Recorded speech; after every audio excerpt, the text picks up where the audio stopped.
রোজা আমারই জন্য এবং এর প্রতিফল আমি নিজেই দিব। কার কথা? আল্লাহর কথা। আল্লাহ পাক বলেছে, একটু চিন্তা করতে হবে।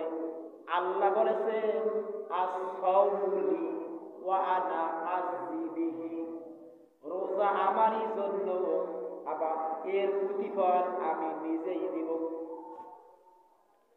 তাইলে সমস্ত ইবাদত তো আল্লাহর জন্য, ইবাদত তো সব আল্লাহর জন্য। ইবাদত হিসাবে আমরা যা করি সবই তো আল্লাহর জন্য। কিন্তু আল্লাহ পাক আবার কেন বললেন যে রোজা আমার জন্য আর এর প্রতিফল আমি নিজেই দিব? বলে সুবহানাল্লাহ। কেননা এতে একটু ভিতরে একটা গোপন রহস্য আছে। গোপন রহস্য কি? আপনি একটু চিন্তা করেন যে অন্য অন্য ইবাদতের মধ্যে লোক দেখানো ইবাদত আছে, আছে না? লোক দেখানো ইবাদত আছে। নামাজ জীবনও পড়ে না, বেয়াই বাড়ি গেছে, নামাজ পড়া দরকার। না হয় বেয়াই তো নামাজি, মনে মনে কি বলবে, এমন বেয়াই পাইলাম, বেয়াই পাইলাম, বেনমাজি। দেখা যায় দায় যে আপনি নামাজ পড়েছেন, এখানে লোক দেখানো ব্যাপার আছে। সবাই নামাজ পড়েন, এই জন্য আপনি পিছনে দাঁড়ায় গেছেন। সবার কারণে আপনার নিজের উদ্দেশ্য অনুযায়ী না, নিজের মনের অন্তরস্থল থেকে না, এখানে লোক দেখানো ব্যাপার আছে। আল্লাহ বলেন বান্দা যে রোজা রাখে রমজানে, এর ভিতরে কোনো লোক দেখানো ইবাদত নাই। বান্দা একমাত্র আমারই উদ্দেশ্যে রোজা রাখে। মনে করেন এখন ফাল্গুন মাস, ফাল্গুন মাস প্রচন্ড গরম। ফাল্গুন চৈত্র মাসে, এখন তো এবছর তো দেখা যায় গরম একটু কম। আষাঢ় শ্রাবণ মাসে রোজা রেখেছি, প্রচন্ড গরম। জ্যৈষ্ঠ মাসে রোজা রাখছি, প্রচন্ড গরম, জিহ্বাটা শুকায় যায়।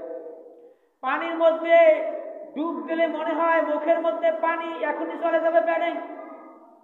আল্লাহ বলেন ফেরেশতাদেরকে ডাক দিয়া, ও আমার ফেরেশতারা, দেখ বান্দা পানির মধ্যে ডুবতেছে।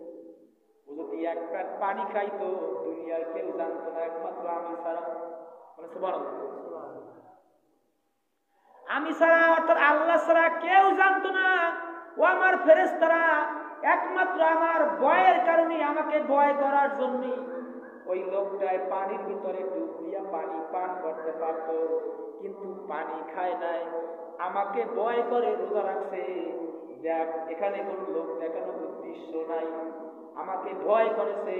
আর আমাকে ভয় করার জন্য আমি এর প্রতিফল আমি নিজেই দান করব। বলে সুবহানাল্লাহ।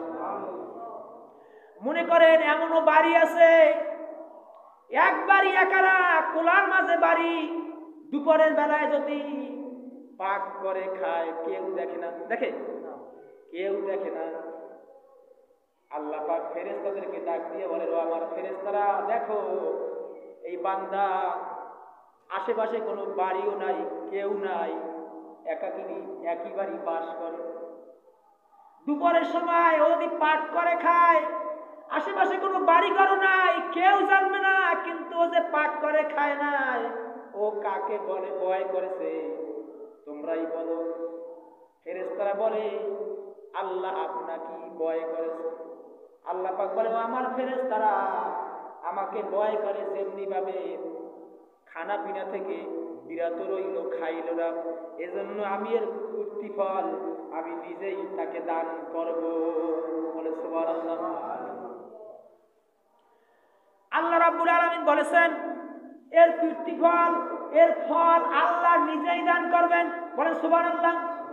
আল্লাহ যদি আমাদেরকে ফল দান করে, ও দুনিয়ার মানুষেরা আল্লাহর হুকুমগুলি পুঙ্খানুপুঙ্খরূপে মানতেই হবে।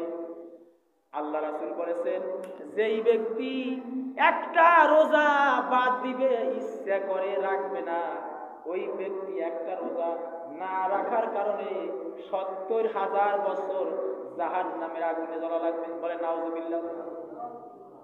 রাসূল করিম সাল্লাল্লাহু আলাইহি ওয়াসাল্লাম বলেছেন, রমজান মাসে কেউ যদি একটা নফল ইবাদত করে, একটা যদি 2 রাকাত নফল নামাজ আদায় করে, মাগরিবের পরে 2 রাকাত নফল নামাজ আদায় করলো, আল্লাহ রাসূল বলেছেন এই 2 রাকাত নফলের কারণে আমি অন্য মাসের একটা ফরজের সমতুল্য সওয়াব দান করি। বলেন সুবহানাল্লাহ। আবার কেউ যদি এই রমজান মাসে একটা ফরজ আদায় করে, একটা ফরজ মনে করেন 30 রোজায় 60 ফরজ, রমজান মাসে একটা রোজায় 2 ফরজ, যদি মনে করেন আপনি 5 ওয়াক্ত নামাজে 17 ফরজ, যদি একটা ফরজের কথা বলা হয়েছে, যদি একটা ফরজ যদি কেউ আদায় করে তাহলে অন্য মাসে 70টা ফরজের সমতুল্য সওয়াব দান করা হবে। মানে সুবহানাল্লাহ। আল্লাহ রাসূল বলেছেন রোজাদারের জন্য 2টা আনন্দের বিষয়। একটা হচ্ছে ইফতারির সময় আল্লাহ পাক ফেরেশতাদেরকে ডাক দিয়ে বলেন, ও আমার ফেরেশতারা, দেখ বান্দা আমাকে কত ভয় করে, ইফতারি সামনে নিয়ে ইফতারি খাইতে আছে না, হাত দিয়া নাড়াচাড়া করতে আছে। আল্লাহ পাক আপনাকে যে আমাকে জান্নাত দিবেন এমনি দিবেন না, কিছু ভালো ভালো কাজ করতে হবে।